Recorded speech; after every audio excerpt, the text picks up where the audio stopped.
retour avec Jean-Pierre Bresse, repère en terrain effondré.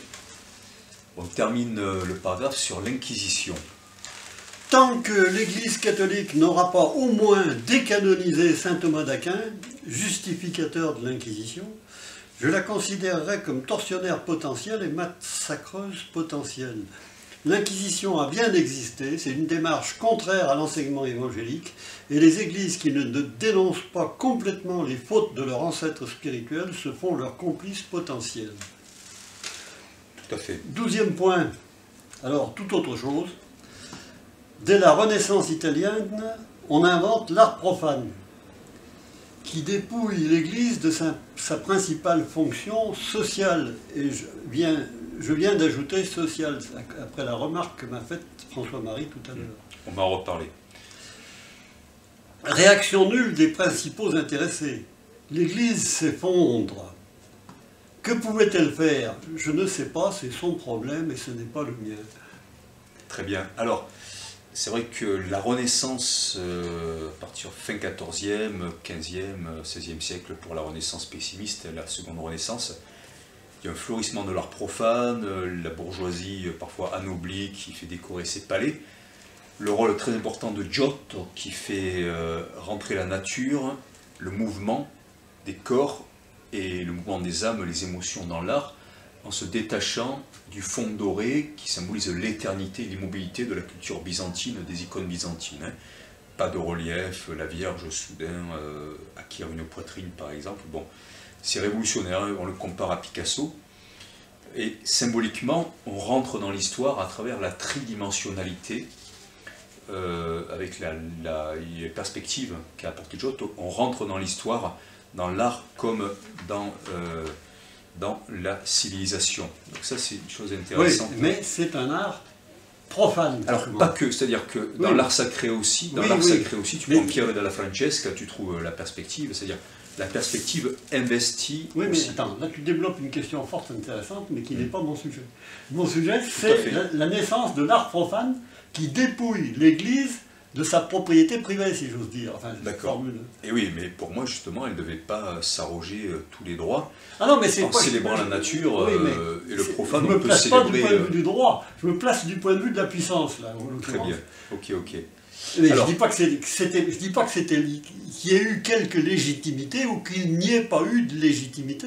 Je me pose à ce que l'Église fût appropriée l'art. Dans presque toutes les religions, l'art exerce une fonction. Dans presque toutes les civilisations, l'art exerce une fonction religieuse. Et c'est l'exception de la civilisation bourgeoise d'avoir inventé un art profane. Alors je ne suis pas d'accord avec toi, parce que... Alors, un art profane, bon, tout dépend, tu prends... parce que quand tu célèbres la création, oui, tu es aussi dans le sacré, effectivement, à ce moment-là. Hein. Ok, bien. Ceci dit, oui, après ça pose la question de la fonction de l'art. Oui. Le beau, le bien, le vrai. Hein. Mais est-ce que dans les autres fonctions, parce que tu dépouilles l'Église de sa principale fonction... Sa fonction, j'aurais dû dire fonction sociale. Une de ses principales fonctions, parce que je te rappelle que l'Église, pour suivre les paroles de l'Évangile, je crois, visiter les malades, vêtir ceux qui sont nus, nourrir les affamés, hein, donc la maladie, la faim, le froid, c'était une mission importante qu'a assumé l'Église, comme la plupart des religions. Hein. Donc ça c'est une fonction sociale très importante, parce que... Je pense que la religion romaine, c'était pas comme ça. Chez les Romains, je sais pas, je suis à peu près sûr, je pense vraiment qu'il y avait de la solidarité aussi dans la religion romaine. Après, si c'était une religion de caste portée à l'extrême, avec une société de caste comme chez les hindous, c'est une bonne question, je ne sais pas. Par contre, dans ce que tu dis, dépouillé de sa principale fonction, là pour moi tu oublies la fonction humanitaire de l'Église chrétienne qui est extrêmement importante et qui est en germe vraiment dans les évangiles, hein. Parce que quand les disciples montrent... C'est la principale fonction, à mon avis, depuis saint Augustin, qui a déjà transformé complètement le christianisme. Ok, mais c'était une erreur. Oui, non, mais attends, oui, c'est une erreur. Sinon, oui. c'est du snobisme à ce moment-là, oui, mais pas mieux que... Le problème, c'est qu'après ça, l'Église... Au moment de saint Augustin, l'Église est devenue enfin, le christianisme est devenu une religion comme les autres, c'est-à-dire un truc en relation surtout avec l'art, et à partir de la Renaissance italienne, l'Église n'est plus rien du tout. Non, c'est pas vrai de dire qu'elle n'est plus rien du tout. Elle va perdre de plus en plus de pouvoir, et ça va l'obliger aussi à revoir sa copie. Entre autres, on va parler de Galilée, et bien voilà, heureusement qu'il y a eu Galilée. Donc c'est pas qu'elle n'est plus rien du tout, c'est qu'elle est obligée de reconnaître ses erreurs, qui ne sont pas les erreurs de l'Évangile d'ailleurs, qui sont ses propres erreurs. Alors on continue avec Galilée maintenant, le point numéro 13.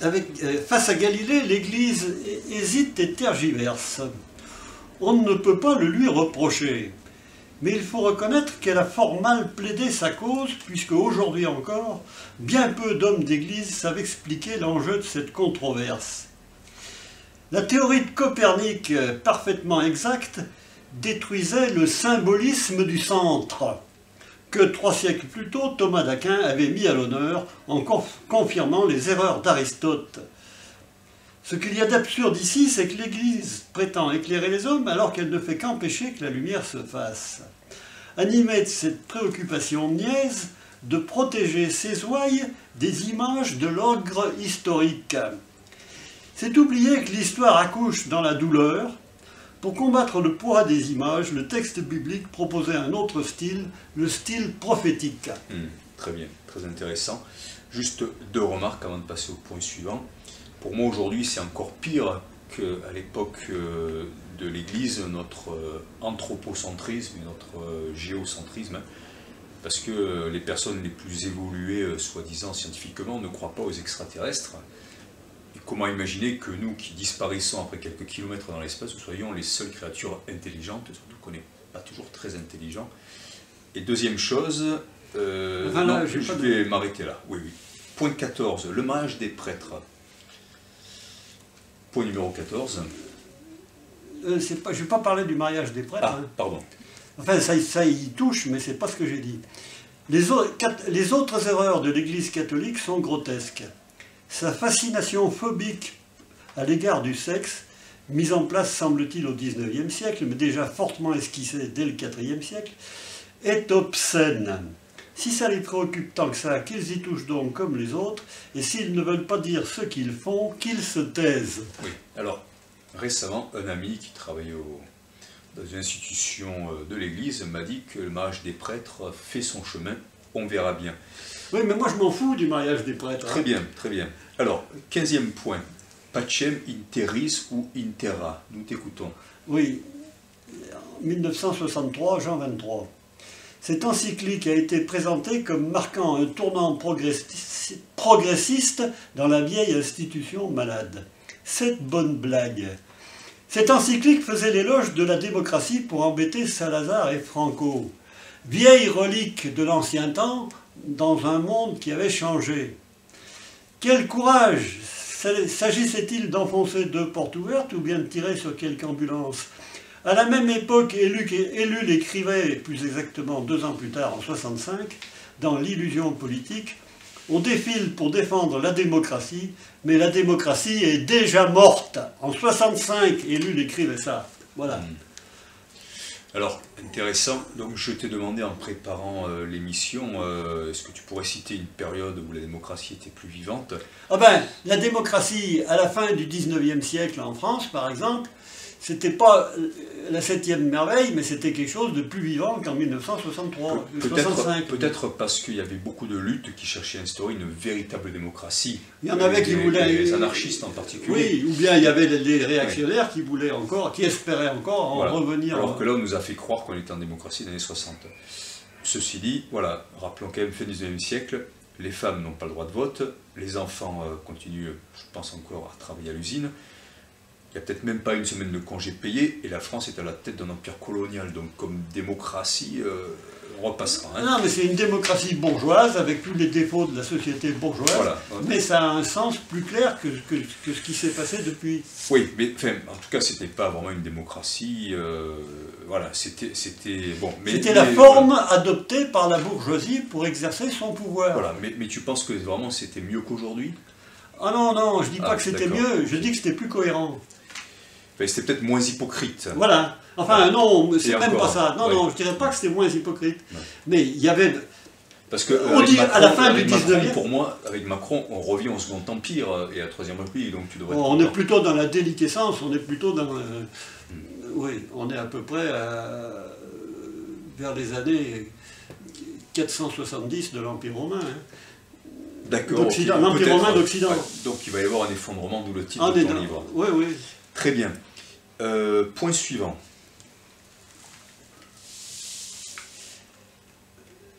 Oui.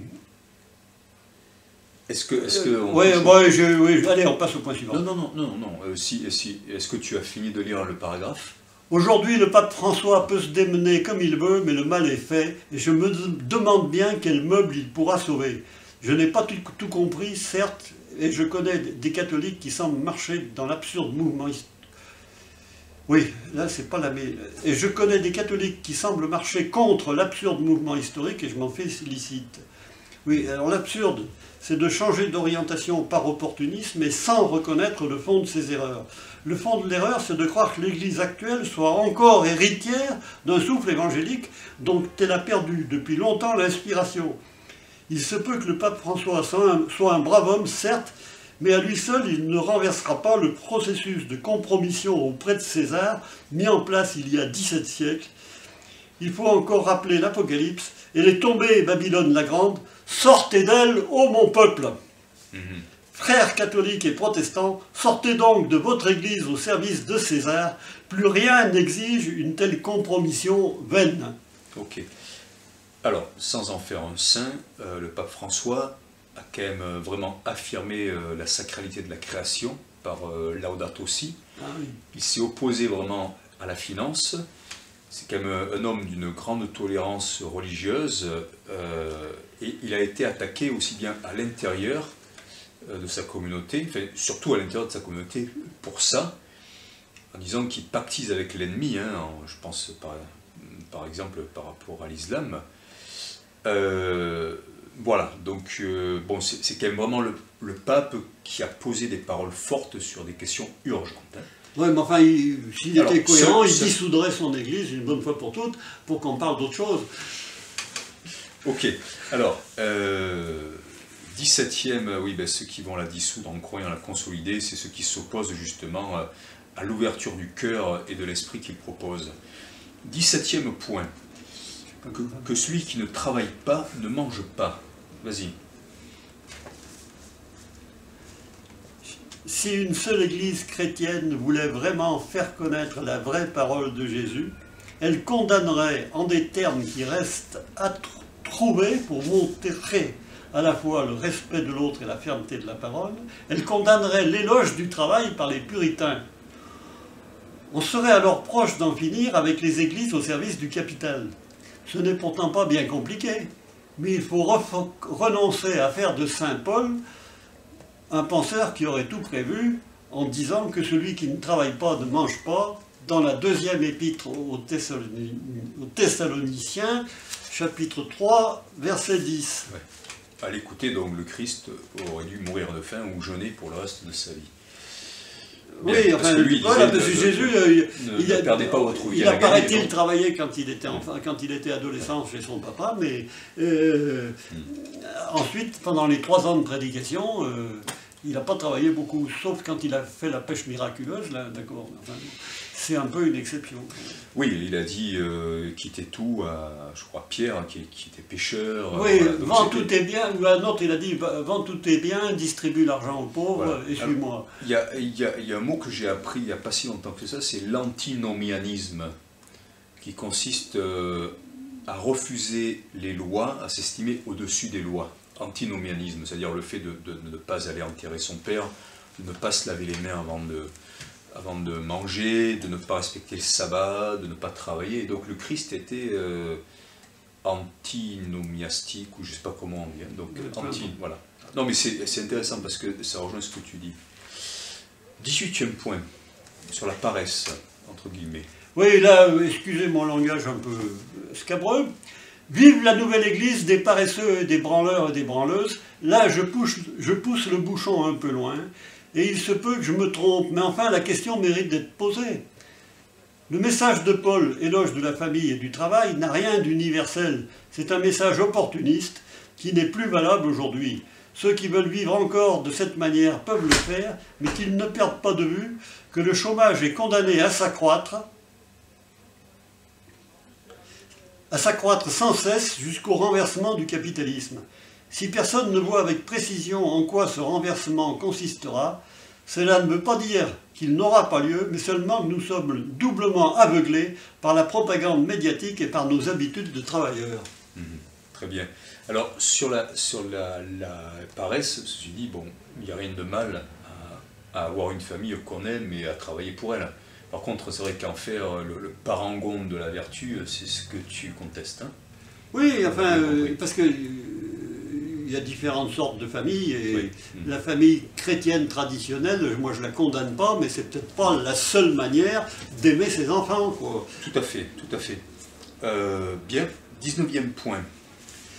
Les techniques médiatiques semblent durablement aux mains de puissances économiques qui mènent les hommes par le bout du nez en exaltant des désirs sexuels convenus et surfaits dans une tyrannie des images qui n'a de nouveau que les médias à son service. Mais la tyrannie des images était dénoncée par les prophètes bibliques à une date indéterminée, mais le texte de leur discours a été écrit en l'an 500. Alors c'est intéressant parce que tu as évoqué 2 fois l'Apocalypse, et un des points centraux de l'Apocalypse, c'est cette parole. Il sera donné à la bête le pouvoir d'animer l'image et de la faire parler, et tous adoreront la bête. Donc on est vraiment dans une civilisation d'image. Ah ben bravo, là je peux pas dire le contraire. Okay. Donc tu vois comme quoi l'Apocalypse rejoint l'Ancien Testament. D'ailleurs tu remarques que dans la Genèse on a le serpent qui trompe Adam et Ève, il est vainqueur, et à la fin on retrouve l'antique serpent, mais il est vaincu, et on peut enfin avoir accès à l'arbre de vie. Donc c'est vraiment le dévoilement. Alors ce qui est paradoxal, c'est que l'Apocalypse, c'est un livre d'images, de symboles extraordinairement dur à interpréter, comme l'évangile de Jean d'ailleurs, hein, bon, même si c'est peut-être pas le même Jean. Oui. Et du coup, l'Apocalypse montre à quel point la méditation sur les images, sur les symboles, est à la fois le plus grand piège et à la fois la plus grande façon de dévoiler le monde. Hein. C'est un paradoxe très intéressant. Mais je crois que... On trouve ça chez les soufis, par exemple. Tu sais, il y a un texte de... Je crois que ce texte d'un soufi afghan qui dit ça par rapport aux images de la poésie, hein, qu'elles permettent de comprendre l'âme, mais qu'il ne faut pas s'y attacher.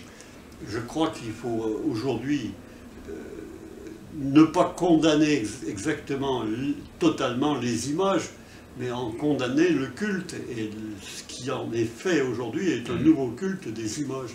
Et ça ne veut pas dire qu'il ne faut pas peindre des images. Tout à fait. 20e point, l'accumulation du capital.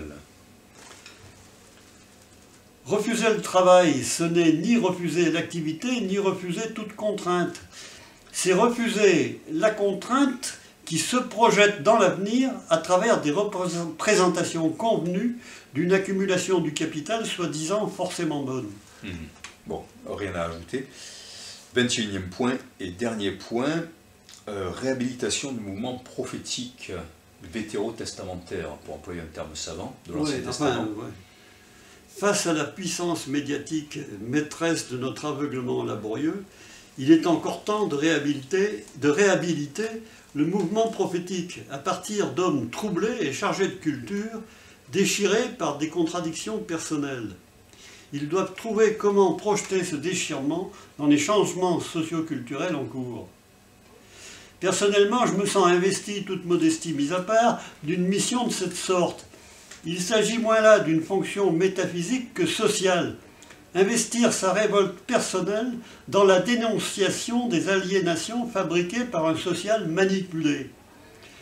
Le caractère mimétique du social en rend la manip aisée, mais aléatoire et approximative. C'est ce qui fait que les provocateurs et prophètes peuvent prendre une grande place dans ce bazar, comme le firent Vian, puis surtout Coluche. Je n'ai pas leur brio, mais je fais dans le même sens à ma mesure. Ô petit troupeau des vermisseaux de Jacob, prends courage. Ça, petit troupeau et vermisseaux de Jacob, c'est des références bibliques que je fais semblant de maîtriser. Voilà. quand tu parles de ces hommes déchirés, troublés, chargés de culture, je trouve ça intéressant. Oui, c'est toi et moi, ça. Oui, tout à fait. Bon, on n'a pas tout à fait les mêmes convictions, mais Ça enfin fait bon. penser, écoute, ce qui permet une dialectique Voilà. assez riche, je trouve. Ça fait penser, tu sais, la statue du David de Michel-Ange à Florence. Oui, Tu je sais la que connais. Michel-Ange Et, l'a sculptée dans un bloc de marbre qu'un artiste avait refusé parce qu'elle avait une faille. L'artiste précédent voulait y sculpter un géant, c'était un beau bloc, mais il y avait une faille, il a dit on n'en fera jamais rien. Et Michel-Ange a sculpté le David en suivant la faille. Et j'avais écrit un texte sur cette statue que j'avais intitulé Pierre d'ange par rapport à Michel-Ange. J'avais dit seule la faille donne une prise dans la paroi, dans l'apparence. Tu vois, c'est-à-dire que quand on veut Oui. escalader, il faut avoir une faille. Hein. oui, puis c'est Voilà. le problème de l'angoisse de la page blanche. Oui. Y a des gens qui n'arrivent pas à commencer un dessin. Voilà, il faut faire une trace quelque part. Et deuxième chose, c'est ce que disait Edgar Morin, et puis après on va devoir malheureusement s'arrêter. Edgar Morin disait que le changement positif dans la société arrivait souvent par des gens qui étaient considérés comme déviants. Ouais, Mais déviants même au sens moral. Il citait Jésus et Bouddha. ouais, Effectivement, le bouddhisme est une déviation, entre guillemets, est une réforme de l'hindouisme. Et le christianisme est une déviation ou une réforme du judaïsme. mmh. Mais aujourd'hui, en Inde et peut-être aussi dans le judaïsme, en tout cas dans la civilisation du Moyen-Orient, ces apports et de l'Orient, eh bien ces apports-là, aujourd'hui, je pense qu'il y a beaucoup de personnes qui ne reviendraient pas dessus, de la même façon que la droite ne revient pas sur les acquis de la gauche, parce qu'ils se sont rendus compte qu'ils avaient besoin de cette dialectique. Non ? Oui, je sais pas quoi dire. Ça tombe bien, on est obligé de s'arrêter. Merci de nous avoir suivis. Donc je rappelle le livre de Jean-Pierre Bress aux éditions Brumerge, Repères en terrain effondré. Ça vous a donné un bon aperçu de sa verve, voilà, de son credo et de sa culture. Merci. Merci François-Marie.